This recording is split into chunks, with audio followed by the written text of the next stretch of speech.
Hello, everyone. This is Albert Liu again. I am honored and privileged to be part of Bites Institute faculty for the last decade and a half. Thank you all those years ago to our founder, Dr. Mark Kwan, for the invitation. And a warm welcome again to all of you. My topic for this 20th anniversary special edition is the evolution of guided bone regeneration for GPs. Now, very importantly, my subtitle is Defying Gravity. This man is one of my heroes. Do you know who he is? Actually, everyone on the planet knows who he is. You've seen him before. Let me show you another one of his portraits. There, now you know who he is. Bruce McCandless was the first person to conduct an untethered free flight in space. This was on February 3rd, 1984. And this month, well, this marks the 40th anniversary year of his incredible milestone. In essence, McCandless was defying gravity. And this is exactly the same sentiment we have here at Bites Institute. We too have been celebrating defying gravity for the last 20 years. It all kind of started back when Steve Bongard, Dr. Bongard, founder of the Chrysalis Group, that was ground zero for where we met, me and Dr. Mark Kwan, and the rest, as they say, is history. We were defying gravity with All on 4. Now, All on 4 was a revolutionary concept. We were mesmerized. We jumped on the bandwagon for a dizzying decade, doing full arches left and right. Here's one of my first successes. And 13 years ago, this patient is how I started with him, and he's still very happy because his teeth were defying gravity all that time for him. We all felt like superheroes. We were vanquishing edentalism. But here's another routine case, right? And All on 4 for the mandible. It seemed like the right, perfect solution. And voila, another satisfied customer. Here it is at a year later. It looks pretty good. But whoa, the same 13 years had elapsed. And what happened? The bone loss was just devastating. Here's what we started with. So much for defying gravity. I didn't just lose altitude, I crashed. And it really shook my confidence. And then I began to see, as I was doing other implants, singles here and there, I'd get a failure and then another failure. Doing implant dentistry suddenly became more like gambling. Most of the times I would win. All the time I should win. But once in a while I didn't know why I had some cases that failed. So over the years I realized I had to evolve as a GP. And I did a lot of soul searching, but more importantly, my journey resulted me in finding out how to avoid these problems, but now how to fix them. I just published an article in the International Journal of Future Dentistry chronicling how I reset and relaunched. And in my conclusion from this article, I said, it is incumbent upon us to expand our surgical skill sets to provide successful outcomes. In order to defy gravity, we need predictability. We all know that tissue is the issue, but bone still sets the tone. To ensure our implants survive, it's not enough just to slam them in, one implant at a time, just like we were taught to do in All on 4, because in All on 4, we were dodging anatomical landmarks. We were avoiding sinus lifts, we were angling implants, we were avoiding the nerve, we were angling implants. And this is what led to us often compromising our positions with these implants and not having enough bone. So we need guided bone regeneration, aka GBR. In 1998, Dr. Daniel Boozer introduced to the world the concept of contour augmentation, this idea of having more bone so that we can put the implant into. And in this article, one of many that he wrote, summarizes contour augmentation and how it relates with GBR. And what are those properties that are so important? Well, biocompatibility, mechanical barrier, making the space, and protecting the blood clot underneath. So let's look at this. Biocompatibility refers to the graft material. Now, the gold standard is autogenous bone. Dr. Istvan Urban, whom we will meet later, says there are 40 osteogenic factors in autogenous bone that are not available in other graft materials. The mechanism of bone regenesis relies on TGF growth factor 1, beta 1, TGF or transforming growth factor beta 1, and bone morphogenic protein 2. Now, guess what? In the International Journal of Molecular Science, this 2021 article says that platelet-rich fibrin, yes, our friend PRF, can activate TGF beta 1 by inducing BMP2 in the cells of the mesenchymal lineage.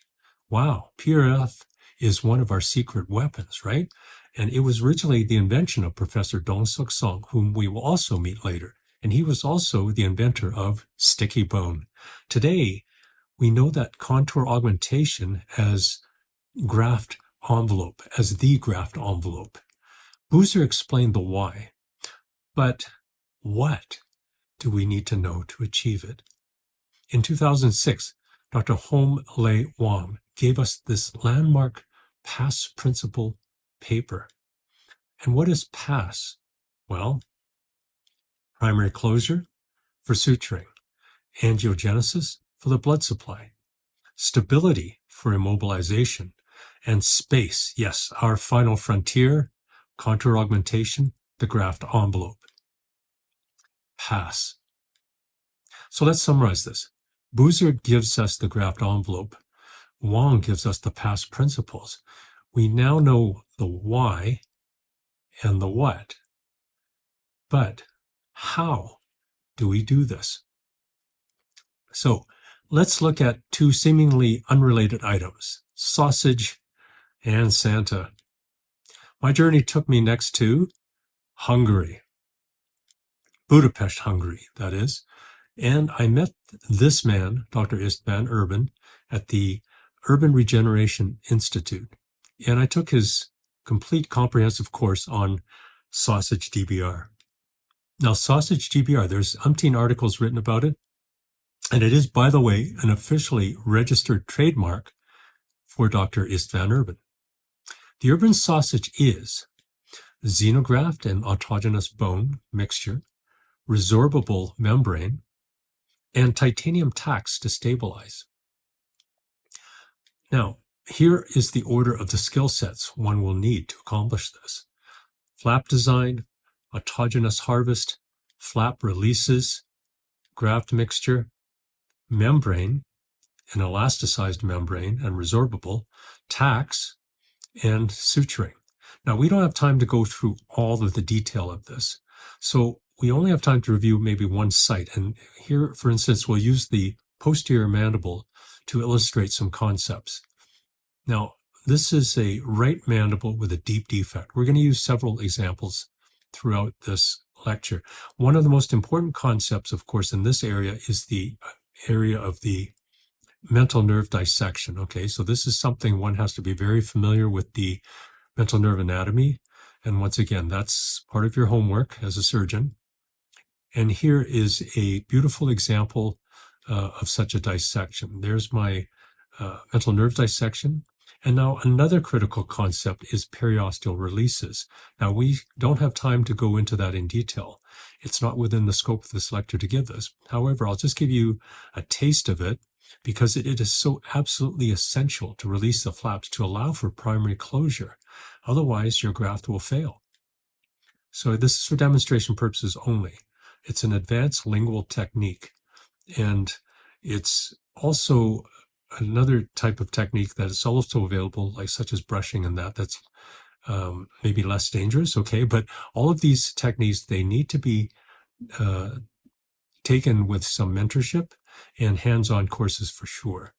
But let's get back to the flap extension. There you have the flap extension. This is something that most young surgeons have a lot of trouble with in this concept of GBR flap releases. Both the buccal and the lingual have to be amply released. Otherwise, you can kiss your graft goodbye. So next we make a template from the membrane's packaging material. So that's already sterile. And then we use that and we cut that and we place it in the mouth. And over time, we get the template to fit exactly where we want it. And then here it is overlaid over the membrane. And then we cut it out, a silhouette of it. And now here we are fitting it in to the mouth, and it will get wet. So mind your working time. And the membrane is draped. Notice that it's soaking up a lot of blood, and it will stretch. This is a desirable elastic property, as you'll see later. And we'll tack down one side. We use a mallet in our precision pins to stabilize one side of the membrane. We put a few of those in. And now we can grab our graft mixture that we've taken autogenous bone and mixed with xenograft, and then we stuff it underneath the membrane. And then we stretch it tightly over, creating some tension, bulging it so that elasticity is utilized. And then we punch in the required pins on the other side to create the bulging sausage form. And now you guys know where the sausage form comes from, right? So here's another view of it, and we can isolate the tacks there, and we can see where they look like on the Panorex. Now, the next important concept is suturing. And this is a beautiful diagram which shows the concept of eversion. It's not enough just to approximate a flap together and hope that they heal. No, you have to over-engineer your flap. You have to have enough release so that you have enough flap material on both sides, and then that tissue will overlap. And you can see that overlap creates a huge band of contact, and that anastomosis will certainly facilitate the closure and prevent infection from getting in. Now, here's what my flap looked like, and you notice that there's one deficiency there. And so we went back in after the photo, and here's a lingual view of it. And once again, we've got the eversion that we've needed, and this is also tension-free. Any suturing means that the final result has to be sutured in a way that's tension-free. So if it isn't, and if it looks like the shirt on the left, you have open gaps, and that just invites bacteria in. That is incomplete closure. So when you do suturing, it has to be completely sutured so that no gaps appear. If you push on it and there's tons of blood and air going back and forth, then you haven't achieved eversion. You haven't achieved primary closure. So we did this properly. So 2 weeks later, look at that. That's beautifully healed. And then we wait 6 months and we go through our GBR reentry and look at that. Now we remove the tacks. The resorbable membrane is gone. But look at that nice, juicy bone volume increase. That vertical defect and horizontal defect is now sealed up. Now, there wasn't much vertical in this case, but it was mostly horizontal. We place our implants, and here are the healing abutments 6 months afterwards. Then we go back in, and these are tissue-level implants, so they look pretty good. So nice, beautiful augmentation. Now, we successfully created horizontal augmentation in that deep defect. But what about vertical? And so this is where we had a lot of problems when I first started doing sausage. I wasn't getting the vertical. And once again, I was feeling that I'd hit rock bottom again. Well, Urban, when he published about the sausage technique, his very first book, major publication, Vertical and Horizontal Ridge Augmentation, came out in 2017. But he realized that a lot of his students and a lot of people around the world were getting frustrated with not being able to achieve the vertical part. So he published another book called Vertical 2 about 5 years later. And in it, now he starts introducing ridge augmentation using PTF mesh, okay, PTFE mesh. So this is a mesh reinforced membrane. And so that means that you'll have to retrieve it, okay? Now, I don't know about you guys, but I hate mesh. I mean, he calls it Sausage 2.0. So this is sort of the successor to Sausage 1. But this titanium reinforced mesh is just a pain. I have never been able to get mesh to work for me, and it's very frustrating. So I had to ask myself, is there an easier way to tent up? And speaking of tenting, Dr. Mark Kwan and I had the luck and the pleasure to meet Dr. Dong Suk Song, and he presented to us Son's augmentation, new, wait for it, tenting abutments. So tenting is this concept now of maintaining this so that we can avoid using mesh. He calls it Santa. Nice acronym, right? So Santa comes in many variations, but the most common ones are Santa 1 and Santa 2, and this is their millimeter height. We're going to focus on Santa 2 for now, because this is about the vertical augmentation part. You can see that when Santa is placed on top of implants, we get beautiful vertical augmentation. And so there it is. This is the last piece of the puzzle I was looking for, defying gravity. And we're going to go back to a mandibular case. So let's fast forward to another lower right jaw. Once again, we've got some deficient sites. We've exoed that lone bicuspid, and we've placed our implants into these really deficient sites. You can see the threads are exposed. And now we put the Santa abutments on top. You can see them highlighted here. And then after that's done, we can place sticky bone and pack that around them. So you can see how the umbrellas provide this tenting and protection. And finally, we stabilize the membrane with some PTF and suture that up. Or in the sewn technique, we use just PRF only and no membrane. Now, once again, that's a more advanced topic for another advanced course for another time. But let's do the primary closure. You can see all the beautiful eversion that's happened here. And then we can see that the Santa abutments allow that bone to be protected, and we are once again defying gravity. So 6 months later, we go back in, I do a flapless reentry, and let's just fast forward, and we've got a beautiful finish of the prosthetic restoration and implant bridge. Now, if we just compare where the original bone contours were, you can see that we've got not only horizontal, but we've got some vertical augmentation. So here's the pre-op and the beautiful post-op. Now, you're going to ask, okay, well, what if we can't put implants in?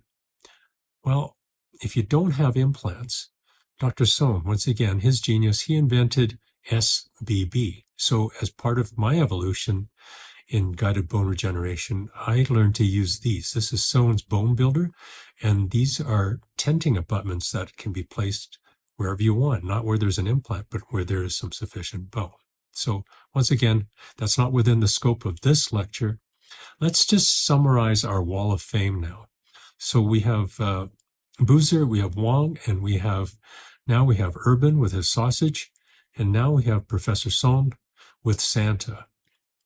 And so this completes the how of guided bone regeneration. So if I can just really put this into a nutshell, there's only 4 things you guys really have to know: envelope, pass, sausage, and Santa, right? So bone sets the tone. And we do so using guided bone regeneration to make sure that foundation of that tone is really, really solid, so that you have a big contour envelope or a contour augmentation so that we can place our implant in. And once we do GBR, that will allow us to defy gravity and make things predictable. Bruce McCandless said of his accomplishment, "It was a mix of personal elation and professional pride. It had taken me many years to get to that point." And so with GBR, I feel exactly the same way in my evolution. When I can get it right, when we can get it right, when we can nail it, we can get that mix of personal elation and professional pride. It took us, me, many years, and it will take many years for all of us to get to that point. Because of that, we too can now defy gravity. Thank you very much from all of us at Bites Institute.